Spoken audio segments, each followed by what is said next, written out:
ಅನುದಿನ ಅನುಕ್ಷಣ ಮನೆಯಲ್ಲೂ ಕಲಿಯೋಣ, ಕಲಿಕೆಯ ಹೊಸ ಹಾದಿಯಲಿ ಜೊತೆಗೂಡಿ ಹೆಜ್ಜೆಯ ಹಾಕೋಣ, ಸಂತಸದಿ ಕಲಿಯೋಣ ನಮ್ಮ ಹೆಮ್ಮೆಯ ಈ ಕ್ಲಾಸಿನಲ್ಲಿ. Yes sir. Yes teacher. Present ma'am.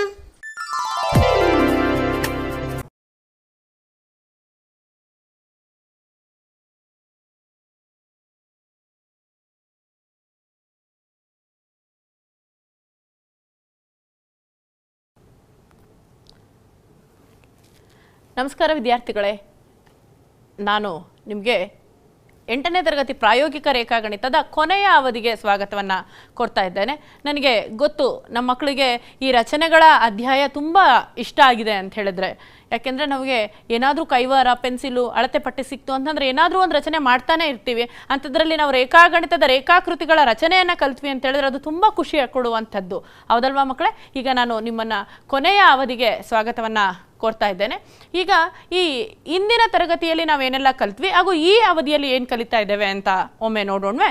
ನೋಡಿ, ಈ ಕೆಳಗಿನ ಅಳತೆಗಳನ್ನು ಬಳಸಿಕೊಂಡು ಚತುರ್ಭುಜದ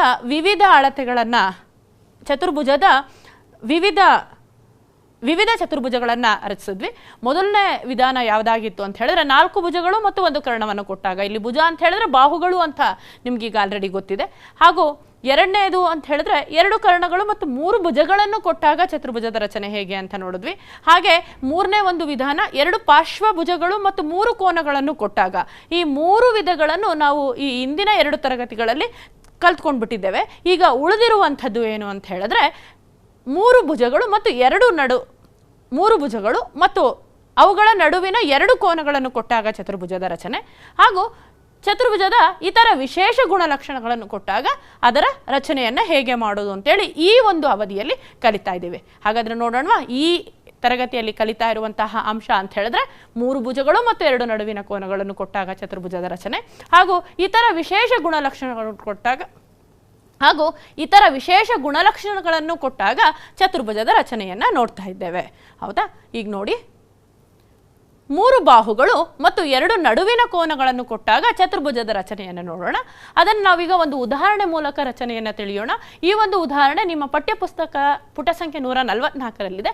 ಪ್ರಶ್ನೆ ಈ ರೀತಿಯಾಗಿದೆ: AB 4 centimetre, BC 5 centimetre, CD = 6.5 centimetre ಮತ್ತು ಕೋನ B = 105 ಡಿಗ್ರಿ ಮತ್ತು ಕೋನ C = 80 ಡಿಗ್ರಿ ಇರುವ ABCD ಚತುರ್ಭುಜವನ್ನು ರಚಿಸಿ. 3 ಬಾಹುಗಳನ್ನು ನೀಡಿದ್ದಾರೆ, AB, BC ಮತ್ತು CD, ಹಾಗೂ ಅವುಗಳ ನಡುವಿನ ಕೋನ 105 ಡಿಗ್ರಿ ಮತ್ತು 80 ಡಿಗ್ರಿಯನ್ನು ನೀಡಿದ್ದಾರೆ. ಈಗ ಈ ವಿಧಾನದಲ್ಲಿ ಚತುರ್ಭುಜದ ರಚನೆ ಹೇಗೆ ಮಾಡೋದು ಅಂತ ನೋಡೋಣ. ನಮಗೆ ಗೊತ್ತಿದೆ, ಚತುರ್ಭುಜದ ರಚನೆಯ ಹಂತದಲ್ಲಿ ಅಥವಾ ಯಾವುದೇ ರಚನೆಯ ಹಂತದಲ್ಲಿ ಮೊದಲು ನಾವು ಬರೆದುಕೊಳ್ಳುವಂಥದ್ದು ಕಚ್ಚಾ ಆಕೃತಿ. ನಮ್ಮ ಕಚ್ಚಾ ಆಕೃತಿ ಈ ರೀತಿಯಾಗಿದೆ: ABನ ಅಳತೆ 4 ಸೆಂಟಿಮೀಟರ್, BCನ ಅಳತೆ 5 ಸೆಂಟಿಮೀಟರ್ ಮತ್ತು CDನ ಅಳತೆ 6.5. ಈ 3 ಬಾಹುಗಳ ನಡುವಿನ ಕೋನ ಏನಿದೆ ಅದನ್ನು ನೀಡಿದ್ದಾರೆ. ಮೊದಲಿಗೆ AB ಪಾದವನ್ನು ತೆಗೆದುಕೊಳ್ಬಹುದು, B ಕೋನವನ್ನು ರಚಿಸೋಣ, BC ಬಾಹುವನ್ನು ಗುರುತಿಸ್ಕೊಳ್ಳೋಣ, C ಬಿಂದು ದೊರಕುತ್ತೆ. C ಬಿಂದುವಿನಲ್ಲಿ 80 ಡಿಗ್ರಿ ಕೋನವನ್ನು ರಚಿಸಿಕೊಳ್ಳೋಣ. ಆ ಕೋನವನ್ನು ಉಂಟು ಮಾಡ್ತಿರುವಂತಹ ಬಾಹುವನ್ನು 6.5 ಸೆಂಟಿಮೀಟರ್ ತ್ರಿಜ್ಯವಿರುವ ಕಂಸದಿಂದ ಛೇದಿಸಿದ್ರೆ CD ಬಾಹು ದೊರಕುತ್ತೆ. D ಮತ್ತು A ಅನ್ನು ಸೇರಿಸಿದ್ರೆ ನಮಗೆ ಬೇಕಾದ ABCD ಚತುರ್ಭುಜ ದೊರಕುತ್ತೆ. ಹೌದಾ? ಈಗ ಆಲ್ರೆಡಿ ನಾವು ರಚನೆ ಮಾಡ್ತಾ ಅದರಲ್ಲಿ ಎಕ್ಸ್ಪರ್ಟ್ ಆಗಿಬಿಟ್ಟಿದ್ದೀವಿ. ಹೇಗೆ ಮಾಡ್ಬೋದು ಅಂತ ಗೊತ್ತು. ಪ್ರಾರಂಭಿಸೋಣ. ಎಲ್ಲರೂ ತಯಾರಿದ್ದೀರಿ ಅಲ್ವಾ? ಅಳತೆ ಪಟ್ಟಿ, ಪೆನ್ಸಿಲ್, ಕೈವಾರ, ಕೋನಮಾಪಕದ ಸಹಾಯದಿಂದ ನಾವೀಗ ರಚನೆ ಮಾಡೋಣವಾ ಮಕ್ಕಳೇ? ಓಕೆ. ಈಗ ರಚನೆ ಚೆನ್ನಾಗಿ ಅರ್ಥ ಆಗಿದೆ ಅಲ್ವಾ ಮಕ್ಕಳೇ? ಈಗ ಮುಂದಿನ ಒಂದು ಸಮಸ್ಯೆಯನ್ನು ನೋಡೋಣ. ಈ ಮುಂದಿನ ಸಮಸ್ಯೆ ಹೇಗಿದೆ ಅಂತ ಹೇಳಿದ್ರೆ, ಈಗ ನಮಗೆ ನೀಡಿದ್ರಲ್ಲ ಚತುರ್ಭುಜ, ಅದರಲ್ಲಿ BCಯನ್ನು ಎಳೆದ್ವಿ ಅಲ್ವಾ? ಅದ್ರ ಬದಲು ಬೇರೆ ಬಿಂದುವಿನಿಂದ ಪ್ರಾರಂಭಿಸಿದ್ರೆ ಏನಾಗ್ತಿತ್ತು ನೋಡೋಣ ಬನ್ನಿ. ಇಲ್ಲಿ ನೋಡಿ, AB ಇದೆ ಅಲ್ವಾ, BC ಇದೆ. ಇದ್ರ ಬಿಟ್ಟು ನಾವು ಬೇರೆ ಬಿಂದುವಿನಿಂದ ಆರಂಭಿಸಿದ್ರೆ ಚತುರ್ಭುಜದ ರಚನೆ ಆಗ್ತಾ ಇತ್ಯೆ ನೋಡೋಣ. ಸಾಧ್ಯ ಆಗ್ತಾ ಇರಲಿಲ್ಲ. ಯಾಕೆ ಹೇಳಿ? ABನ ರಚಿಸ್ಕೊಂಡ್ರೆ ನಾವು B ಕೋನವನ್ನು ರಚಿಸ್ಕೋಬೋದು. ಬಿ ಸಿನ ರಚಿಸ್ಕೊಂಡ್ರಂತೂ ಬಿ ಕೋನವನ್ನು ರಚಿಸ್ಕೊಂಡು ಸಿ ಕೋನವನ್ನು ರಚಿಸ್ಕೊಂಡು ಎ ಬಿ ಬಾಹುವಿನ ಅಳತೆ ಸಿ ಡಿ ಬಾಹುವಿನ ಅಳತೆ ಗೊತ್ತಾಗ್ತಾ ಇತ್ತು. ಅದೇ ನಾವೇನಾದರೂ ಎ ಡಿಯಿಂದ ಪ್ರಾರಂಭ ಮಾಡಿದ್ವಿ ಅಂತ ಹೇಳಿದ್ರೆ ಚತುರ್ಭುಜದ ರಚನೆ ಸಾಧ್ಯ ಆಗ್ತಿರ್ಲಿಲ್ಲ. ಎ ಬಿನಿಂದ ಸಾಧ್ಯ ಇದೆ, ಬಿ ಸಿಯಿಂದ ಸಾಧ್ಯ ಇದೆ, ಸಿ ಡಿ ಅಥವಾ ಎ ಡಿಯಿಂದ ಪ್ರಾರಂಭ ಮಾಡಿದರೆ ನಮಗೆ ಚತುರ್ಭುಜದ ರಚನೆ ಸಾಧ್ಯ ಆಗ್ತಿರ್ಲಿಲ್ಲ ಮಕ್ಕಳೇ.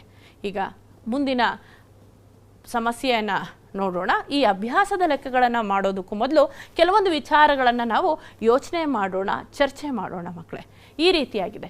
ಚತುರ್ಭುಜದ ರಚನೆಗಾಗಿ ನಾವು ಈವರೆಗೆ 5 ಅಳತೆಗಳನ್ನು ಬಳಸಿದೆವು.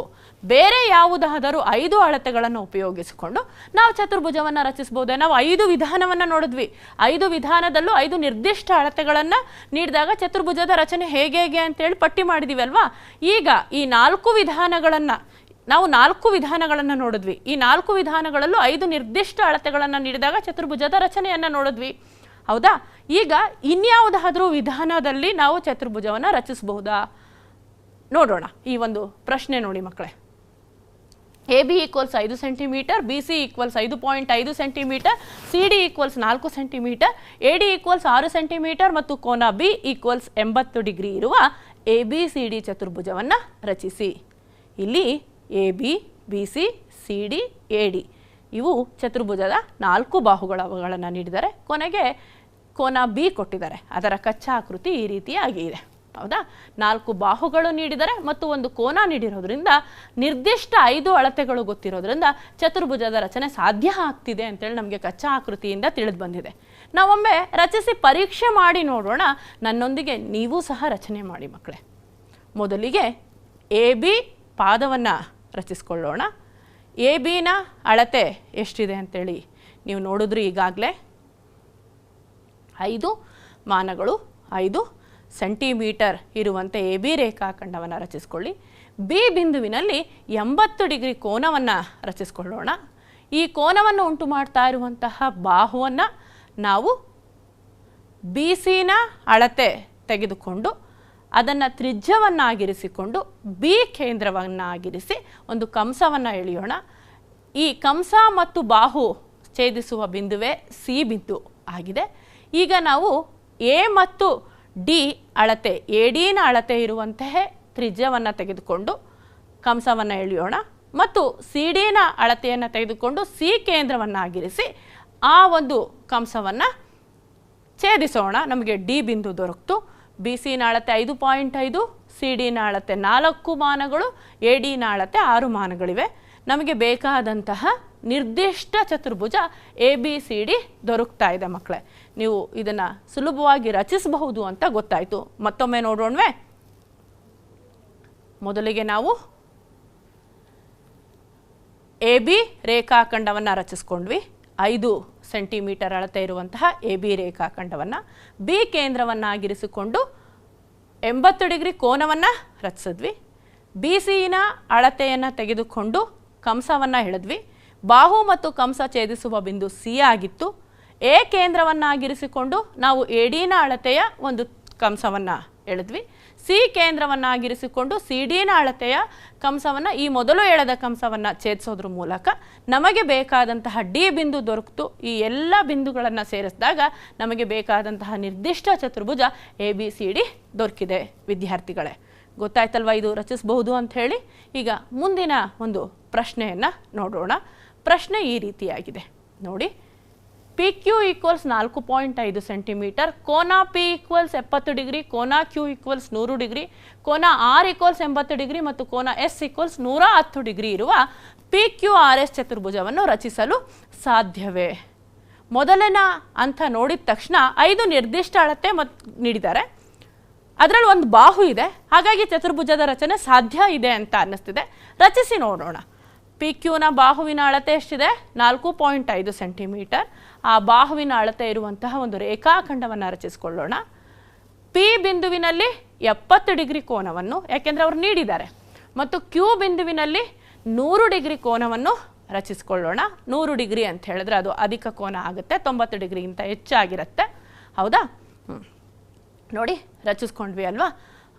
ಈಗ ನಾವು ಆರ್ ಮತ್ತು ಎಸ್ ಕೋನಗಳನ್ನು ರಚಿಸಬೇಕು. ಆದರೆ ಈ ಆರ್ ಬಿಂದು ಕ್ಯೂನಿಂದ ಎಷ್ಟು ದೂರದಲ್ಲಿದೆ ಅಥವಾ ಎಸ್ ಬಿಂದು ಪಿನಿಂದ ಎಷ್ಟು ದೂರದಲ್ಲಿದೆ ಅಂತಾನೆ ತಿಳಿದಿಲ್ಲ. ಆರ್ ಬಿಂದು ಗೊತ್ತಾಯಿತು ಅಂತ ಹೇಳಿದ್ರೆ ಆರ್ ಬಿಂದುವಿನಲ್ಲಿ 80 ಡಿಗ್ರಿ ರಚಿಸಬಹುದಿತ್ತು. ಆದರೆ ಈ ಕ್ಯೂ ಬಿಂದುವಿನಿಂದ ಆರ್ ಬಿಂದು ಎಷ್ಟು ದೂರದಲ್ಲಿದೆ ಗೊತ್ತಿದೆಯಾ? ಕೊಟ್ಟಿದ್ದಾರಾ ಅವರು? ಇಲ್ಲ. ಹಾಗೆ ಪಿ ಬಿಂದುವಿನಿಂದ ಎಸ್ ಬಿಂದು ಎಷ್ಟು ದೂರದಲ್ಲಿದೆ ಹೇಳಿದಾರಾ? ಎಸ್ ಬಿಂದುವಿನಲ್ಲಿ 110 ಡಿಗ್ರಿ ಕೋನ ಉಂಟಾಗ್ತಾ ಇದೆ. ಆದರೆ ಆ ಎಸ್ ಬಿಂದು ಎಲ್ಲಿ ಗುರುತಿಸ್ಕೊಳ್ಳೋದು? ಆ ಅಳತೆಯನ್ನು ನೀಡಿದಾರ ಮಕ್ಕಳೇ ಅವರು? ಇಲ್ಲ ವಿದ್ಯಾರ್ಥಿಗಳೇ. ಹಾಗಾಗಿ ಪಿ ಕ್ಯೂ ಆರ್ ಎಸ್ ಚತುರ್ಭುಜವನ್ನು ರಚಿಸೋದಕ್ಕೆ ಸಾಧ್ಯವೇ? ಖಂಡಿತವಾಗಿಯೂ ಇಲ್ಲ. ಮೊದಲಿಗೆ ನಮಗೆ 5 ನಿರ್ದಿಷ್ಟ ಅಳತೆಗಳನ್ನು ನೀಡಿದರೆ ಸಾಧ್ಯ ಆಗ್ತಿದೆ ಅನ್ನಿಸ್ಬಿಡ್ತು. ಆದರೆ ಪರೀಕ್ಷೆ ಮಾಡಿ ನೋಡಿದಾಗ ಪಿ ಕ್ಯೂ ಆರ್ ಎಸ್ ಚತುರ್ಭುಜವನ್ನು ರಚಿಸೋದಕ್ಕೆ ಸಾಧ್ಯ ಇಲ್ಲ. ಈ ಒಂದು ಚರ್ಚೆಯನ್ನು ನಾವು ಮಾಡಿದ್ವಿ. ಮುಂದಿನ ಪ್ರಶ್ನೆಯನ್ನು ನೋಡೋಣ. ಈಗ ಮತ್ತೊಮ್ಮೆ ಗಮನಿಸಿ.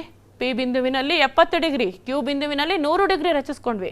ಆದರೆ ಎಸ್ ಮತ್ತು ಆರ್ ಬಿಂದುಗಳಲ್ಲಿ ಕೋನವನ್ನು ರಚಿಸೋದಕ್ಕೆ ಎಸ್ ಬಿಂದು ಎಲ್ಲಿದೆ, ಪಿ ಬಿಂದುವಿನಿಂದ ಎಷ್ಟು ದೂರದಲ್ಲಿದೆ ತಿಳಿದಿಲ್ಲ. ಕ್ಯೂ ಬಿಂದುವಿನಿಂದ ಆರ್ ಬಿಂದು ಎಷ್ಟು ದೂರದಲ್ಲಿದೆ ತಿಳಿದಿಲ್ಲ. ಹಾಗಾಗಿ ಮಾಹಿತಿ ಅಪೂರ್ಣವಾಗಿರೋದ್ರಿಂದ ಪಿ ಕ್ಯೂ ಆರ್ ಎಸ್ ಚತುರ್ಭುಜವನ್ನು ರಚಿಸೋದಕ್ಕೆ ಸಾಧ್ಯ ಇಲ್ಲ ವಿದ್ಯಾರ್ಥಿಗಳೇ. ಮುಂದಿನ ಪ್ರಶ್ನೆ ನೋಡೋದಾದರೆ ಪಿ ಕ್ಯೂ ಆರ್ ಎಸ್ ಚತುರ್ಭುಜವನ್ನು ರಚಿಸೋದಕ್ಕೆ ಸಾಧ್ಯ ಇಲ್ಲ. ಈಗ ಮುಂದಿನ ಪ್ರಶ್ನೆ ಏನಿದೆ ಅಂತ ಹೇಳಿದ್ರೆ, ನೀವು ಈ ಒಂದು ವಿಧಾನದಲ್ಲಿ ಅಭ್ಯಾಸ 7.4ರ ಅಡಿಯಲ್ಲಿ ಬರುವಂತಹ ಪುಟ ಸಂಖ್ಯೆ 147ರಲ್ಲಿರುವಂತಹ ಸಮಸ್ಯೆಗಳನ್ನು ಅಭ್ಯಾಸ ಮಾಡಿ. ನೀವು ರಚಿಸಬೇಕಾದ್ರೆ ಯಾವುದೇ ಅನುಮಾನ ಬಂದಲ್ಲಿ ನಿಮ್ಮ ಶಿಕ್ಷಕರನ್ನು ಆ ಒಂದು ಅನುಮಾನಗಳನ್ನು ನಿಮ್ಮ ಶಿಕ್ಷಕರೊಂದಿಗೆ ಆ ಅನುಮಾನಗಳನ್ನು ಪರಿಹಾರ ಮಾಡಿಕೊಂಡು ರಚನೆಯನ್ನು ಮಾಡಿ ವಿದ್ಯಾರ್ಥಿಗಳೇ. ಈಗ ಮುಂದಿನ ಒಂದು ವಿಧಾನವನ್ನು ನೋಡೋಣ. ಮುಂದಿನ ವಿಧಾನ ಏನು ಅಂತ ಹೇಳಿದ್ರೆ, ಕೆಲವು ವಿಶೇಷ ಸಂದರ್ಭಗಳಲ್ಲಿ ಚತುರ್ಭುಜಗಳ ರಚನೆ. ಆ ವಿಶೇಷ ಸಂದರ್ಭಗಳು ಯಾವ್ಯಾವು ನಮಗೆ ಗೊತ್ತು. ಕೆಲವು ವಿಶೇಷ ಚತುರ್ಭುಜಗಳಿವೆ ಅಂಥೇಳಿ. ಆ ವಿಶೇಷ ಚತುರ್ಭುಜಗಳೇ ವಿಶೇಷ ಸಂದರ್ಭಗಳಾಗಿವೆ. ಹೌದಾ? ನೋಡೋಣ.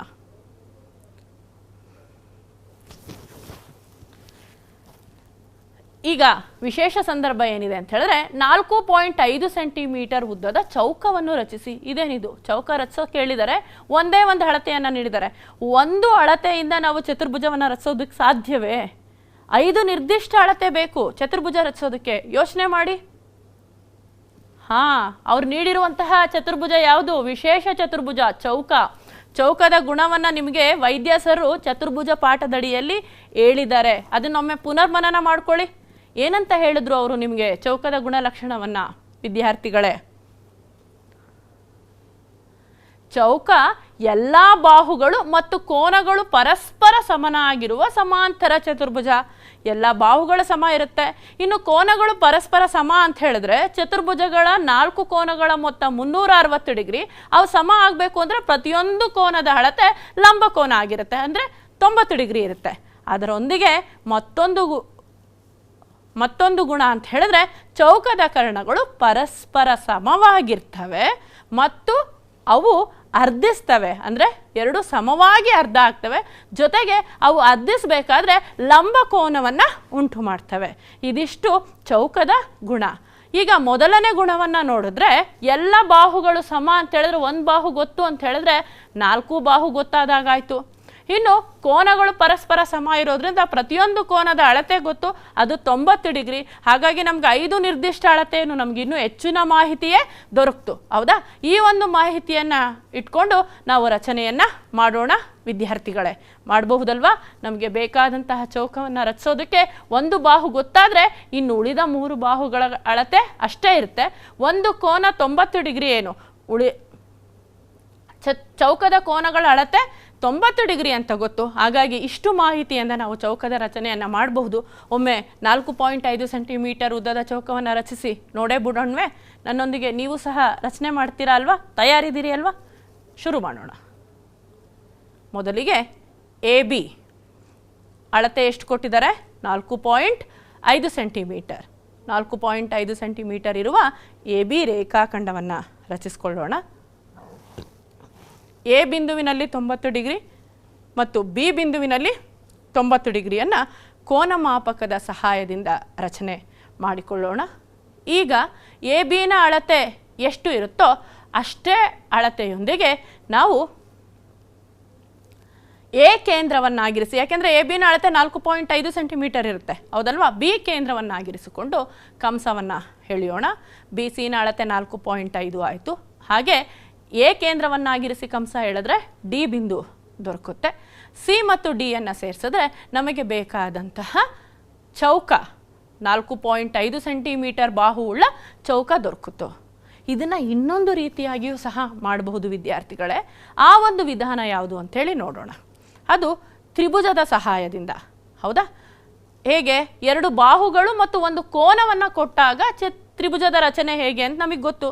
ತ್ರಿಭುಜದ ರಚನೆ ಹೇಗೆ ಅಂತ ಗೊತ್ತು. ಎ ಬಿ ಬಾಹು ಗೊತ್ತಿದೆ 4.5, ಬಿ ಬಿಂದುವಿನಲ್ಲಿ 90 ಡಿಗ್ರಿ ಕೋನವನ್ನು ರಚಿಸ್ಕೊಳ್ಳಿ. ಬಿ ಸಿನ ಅಳತೆ 4 ಪಾಯಿಂಟ್ ಇದೆ. ಎ ಸಿಯನ್ನು ಸೇರಿಸಿದ್ರೆ ನಮಗೆ ತ್ರಿಭುಜ ಸಿಕ್ತು. ಸಿ ಬಿಂದುವನ್ನಾಗಿರಿಸಿಕೊಂಡು ಎ ಬಿಂದುವನ್ನಾಗಿರಿಸಿಕೊಂಡು ಕಂಸವನ್ನು ಎಳೆಸಿ.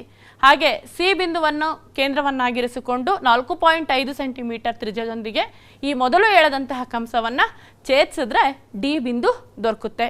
ಈ ವಿಧಾನದಿಂದ ಸಹ ನಾವು ನಮಗೆ ಬೇಕಾದಂತಹ ಎ ಬಿ ಸಿ ಡಿ ಚೌಕವನ್ನು ರಚಿಸಬಹುದಾಗಿರುತ್ತೆ ವಿದ್ಯಾರ್ಥಿಗಳೇ. ಇನ್ನು ಮತ್ತೊಂದು ಪ್ರಶ್ನೆಯನ್ನು ನೋಡೋಣ.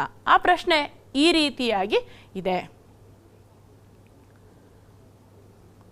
ಪಿ ಕ್ಯೂ ಮತ್ತು ಕ್ಯೂ ಆರ್ಗಳ ಉದ್ದಗಳು ಮಾತ್ರ ತಿಳಿದಿದ್ದರೆ ಪಿ ಕ್ಯೂ ಆರ್ ಎಸ್ ಆಯುತವನ್ನು ಹೇಗೆ ರಚಿಸುವಿರಿ? ಇಲ್ಲಿ ಎರಡು ಅಳತೆಗಳನ್ನು ಮಾತ್ರ ನೀಡ್ತಿದ್ದಾರೆ. ಹಾಗಾದರೆ ಪಿ ಕ್ಯೂ ಆರ್ ಎಸ್ ಆಯತವನ್ನು ರಚಿಸಬಹುದಾ? ಈ ಪ್ರಶ್ನೆ ನಮ್ಮ ಮನಸ್ಸಿನಲ್ಲಿ ಮೂಡುತ್ತೆ. ಹೌದು ವಿದ್ಯಾರ್ಥಿಗಳೇ, ರಚಿಸಬಹುದು. ಯಾಕೆ ಅಂತ ಹೇಳಿದ್ರೆ ಪಿ ಕ್ಯೂ ಆರ್ ಎಸ್ ಒಂದು ಆಯತ ಅಂತ ಹೇಳಿ ನಮಗೀಗ ಆಲ್ರೆಡಿ ತಿಳಿಸಿದ್ದಾರೆ. ಆಯತದ ಗುಣಲಕ್ಷಣಗಳೇನು? ಆಯತದ ಅಭಿಮುಖ ಬಾಹುಗಳು ಪರಸ್ಪರ ಸಮವಾಗಿರ್ತವೆ ಮತ್ತು ಸಮಾಂತರವಾಗಿರ್ತವೆ. ಹೌದಾ? ಜೊತೆಗೆ ಎಲ್ಲ ಕೋನಗಳು ಲಂಬ ಕೋನಗಳು ಆಗಿರ್ತವೆ. ಹಾಗಾದರೆ ಎರಡು ಬಾಹುವಿನ ಅಳತೆ ಗೊತ್ತಾಯಿತು ಅಂತ ಹೇಳಿದ್ರೆ ಅಭಿಮುಖ ಬಾಹುವಿನ ಅಳತೆಯೂ ಅಷ್ಟೇ ಇರುತ್ತೆ. ಮತ್ತು ಕೋನದ ಅಳತೆ ಗೊತ್ತಾಯಿತು. ಹಾಗಾದರೆ 5 ನಿರ್ದಿಷ್ಟ ಅಳತೆಗಳು ಗೊತ್ತಾಗೋಯ್ತು. ಆಯತವನ್ನು ರಚಿಸಬಹುದಲ್ವಾ? ಖಂಡಿತವಾಗಿಯೂ.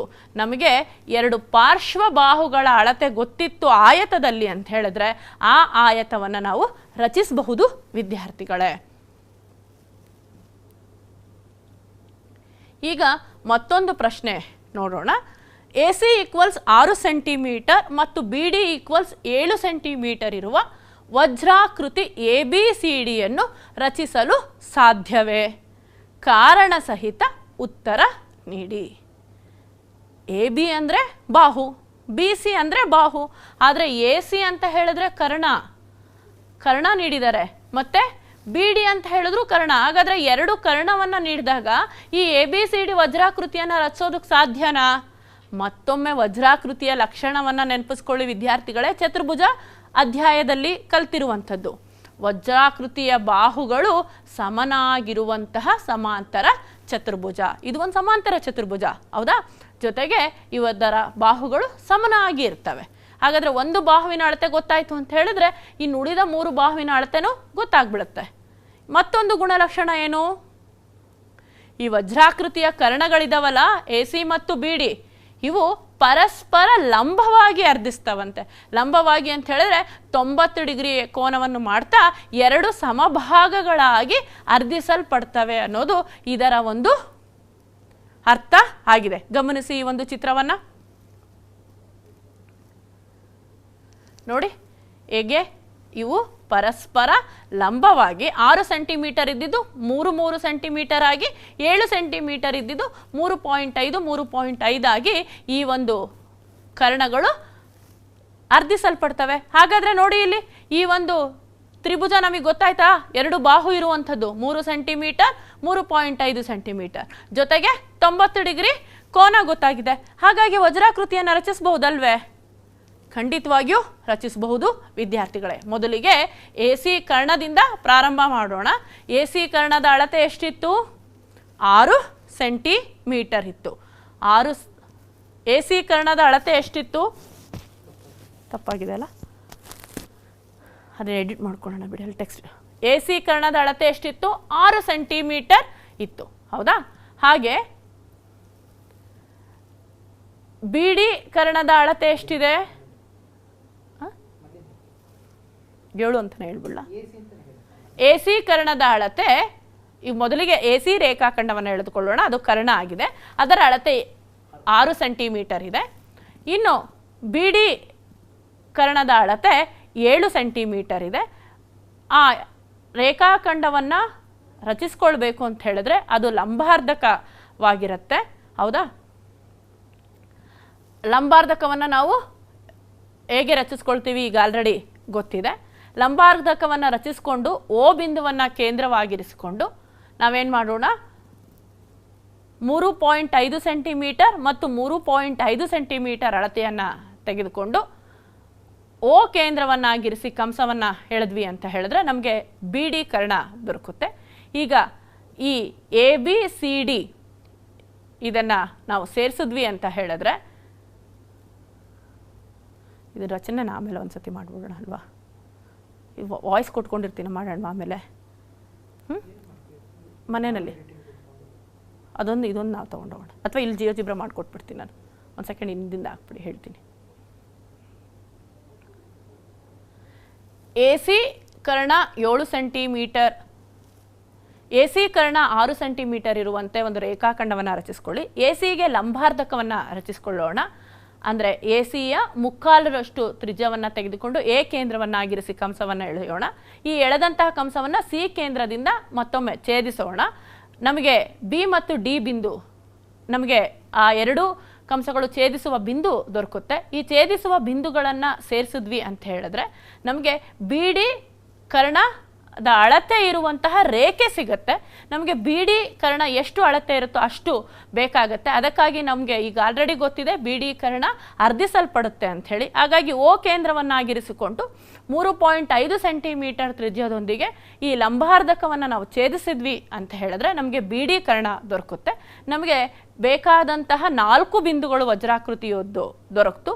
AB ಮತ್ತು BC ಹಾಗೂ CD ಮತ್ತು ADಗಳನ್ನು ಸೇರಿಸಿದ್ವಿ ಅಂತ ಹೇಳಿದ್ರೆ ABCD ವಜ್ರಾಕೃತಿ ದೊರಕ್ತಾ ಇದೆ ವಿದ್ಯಾರ್ಥಿಗಳೇ.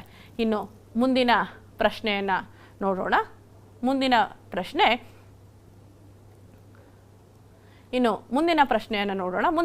ಈ ರೀತಿ ಇದೆ. AY = 8 ಸೆಂಟಿಮೀಟರ್, EY = 4 ಸೆಂಟಿಮೀಟರ್ ಮತ್ತು SY = 6 ಸೆಂಟಿಮೀಟರ್ ಇರುವಂತೆ EASY ಪತಂಗವನ್ನು ರಚಿಸಿರಿ. ಪತಂಗ ಸಹ ಒಂದು ವಿಶೇಷ ಚತುರ್ಭುಜ. ಈಗ ನಾವು ಪತಂಗ ಅಂದ್ರೆ ಏನು ಅಂತ ನೆನಪಿಸ್ಕೊಳ್ಳೋಣ. 2 ಅನುಕ್ರಮ ಅಂದರೆ ಪಾರ್ಶ್ವಬಾಹುಗಳು, ಪಕ್ಕ ಇರುವಂತಹ ಬಾಹುಗಳು ಸಮನಾಗಿರುವ ಚತುರ್ಭುಜವೇ ಪತಂಗ ಆಗಿದೆ. ಇನ್ನು ಪತಂಗದ ಕರ್ಣಗಳ ಗುಣಲಕ್ಷಣವನ್ನು ನೋಡಿದ್ರೆ ಅದು ನೋಡಿ, ಈ ಒಂದು ಚಿತ್ರ ಪತಂಗವನ್ನು ಸೂಚಿಸುತ್ತೆ. ಇಲ್ಲಿ ಗಮನಿಸಬಹುದು, ಈ 2 ಬಾಹುಗಳು ಸಮ ಇರುತ್ತೆ, ಈ 2 ಬಾಹುಗಳು ಪರಸ್ಪರ ಸಮ ಇರುತ್ತೆ. ಪತಂಗದಲ್ಲಿ ಕರ್ಣಗಳು ಪರಸ್ಪರ ಲಂಬವಾಗಿರ್ತವೆ. ಇವು ಯಾವ ರೀತಿ ಇರ್ತವೆ? 90 ಡಿಗ್ರಿ ಕೋನವನ್ನು ಉಂಟು ಮಾಡ್ತವೆ. ಜೊತೆಗೆ ಇನ್ನೊಂದು ಲಕ್ಷಣ ಇದೆ ಕರ್ಣಗಳದು, ಏನಂತ ಹೇಳಿದ್ರೆ ಪತಂಗದಲ್ಲಿ ಒಂದು ಕರ್ಣವು ಮಾತ್ರ ಮತ್ತೊಂದು ಕರ್ಣವನ್ನು ಅರ್ಧಿಸುತ್ತೆ. ಈ ಉದ್ದ ಇದೆಯಲ್ಲ, ಇದು ಅರ್ಧ ಆಗ್ತಾ ಇಲ್ಲ, ಆದರೆ ಈ ಚಿಕ್ಕವಾಗಿದೆಯಲ್ಲ, ಈ ಚಿಕ್ಕ ಕರ್ಣ ಇದೆಯಲ್ಲ, ಇದು ಈ ದೊಡ್ಡ ಕರ್ಣದಿಂದ ಅರ್ಧಿಸಲ್ಪಡ್ತಿದೆ. ಅಂದರೆ 2 ಭಾಗವಾಗಿ ಆಗ್ತಾ ಇದೆ. ಹೌದಾ? ಈ ಒಂದು ಲಕ್ಷಣವನ್ನು ಉಪಯೋಗಿಸ್ಕೊಂಡು ನಾವು EASY ಈಸಿ ಪತಂಗವನ್ನು ರಚಿಸೋದಕ್ಕೆ ಸಾಧ್ಯವೇ? ನೋಡೋಣ ವಿದ್ಯಾರ್ಥಿಗಳೇ. ಮೊದಲಿಗೆ ನಾನೇನು ಮಾಡ್ತಾ ಇದ್ದೇನೆ, ಇಲ್ಲಿ ಗಮನಿಸಿ. ನಮಗೆ ಇದು 4 ಇದೆ ಅಂತ ಹೇಳಿದ್ರೆ ಇದು ಸಹ 4 ಇರುತ್ತೆ. ಇನ್ನು ಈ ಒಂದು ಅಳತೆಯನ್ನು ಕೊಟ್ಟಿದ್ದಾರೆ 6 ಸೆಂಟಿಮೀಟರ್ ಮತ್ತು ಈ ಒಂದು ಕರ್ಣ ಏನಿದೆ ಆ ಕರ್ಣದ ಅಳತೆಯನ್ನು ಕೊಟ್ಟಿದ್ದಾರೆ. ಈ ಕರ್ಣ ಏನಿದೆ AY ಇದರ ಅಳತೆಯನ್ನು ಕೊಟ್ಟಿದ್ದಾರೆ. ಮೊದಲಿಗೆ ಕರ್ಣವನ್ನು ರಚಿಸಿಕೊಳ್ಳೋಣ. AY 8 ಸೆಂಟಿಮೀಟರ್ ಇರುವಂತೆ. ಹೌದಾ? ಈ ರೇಖಾಖಂಡಕ್ಕೆ ಲಂಬಾರ್ಧಕವನ್ನು ರಚಿಸ್ಕೊಳ್ಳೋಣ. ಈಗ ಈ ಲಂಬಾರ್ಧಕದಲ್ಲಿ ನಾವೇನು ಮಾಡಬೇಕಾಗಿತ್ತು? ಈ ಬಿಂದುವನ್ನು ಗುರುತಿಸ್ಕೊಳ್ಳೋಕ್ಕೆ A ಮತ್ತು Y ಕೇಂದ್ರವನ್ನಾಗಿರಿಸಿಕೊಂಡು 4 ಸೆಂಟಿಮೀಟರ್ ಅಳತೆಯ ಕಂಸವನ್ನು ಎಳಿಬೇಕಿತ್ತು. ಹಾಗೆ ಎಳೆದು ನೋಡಿದ್ರೆ ನೀವು ಗಮನಿಸಬಹುದು, ಈ 2 ಕಂಸಗಳಿರುವಂತಹ ವೃತ್ತ ಒಂದಕ್ಕೊಂದು ಟಚ್ ಆಗ್ತಾ ಇದೆ, ಅವು ಛೇದಿಸ್ತಾ ಇಲ್ಲ. ಯಾಕೆ? ಇವೆರಡರ ಅಳತೆ ಪರಸ್ಪರ ಸಮವಾಗಿದೆ ಮತ್ತು AY ರೇಖಾಖಂಡದ ಅಳತೆ 8 ಇದೆ. ಹಾಗಾಗಿ ಇದು ಮಧ್ಯಬಿಂದುವನ್ನು ಕೊಡ್ತಾ ಇದೆ, ಇವು ಛೇದಿಸ್ತಾ ಇಲ್ಲ. ಹಾಗಾಗಿ ಈ ಅಳತೆಯ ಪತಂಗವನ್ನು ನಾವು ರಚಿಸೋದಕ್ಕೆ ಸಾಧ್ಯ ಇಲ್ಲ.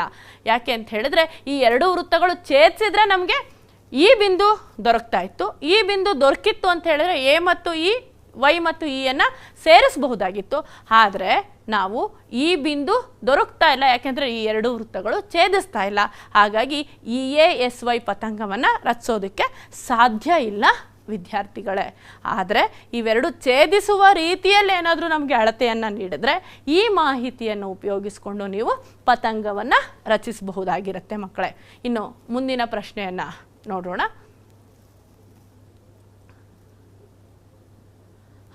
ಇನ್ನು ಮುಂದೆ ನಾವು ಈಗ ಕಲಿತಂತಹ ವಿಶೇಷ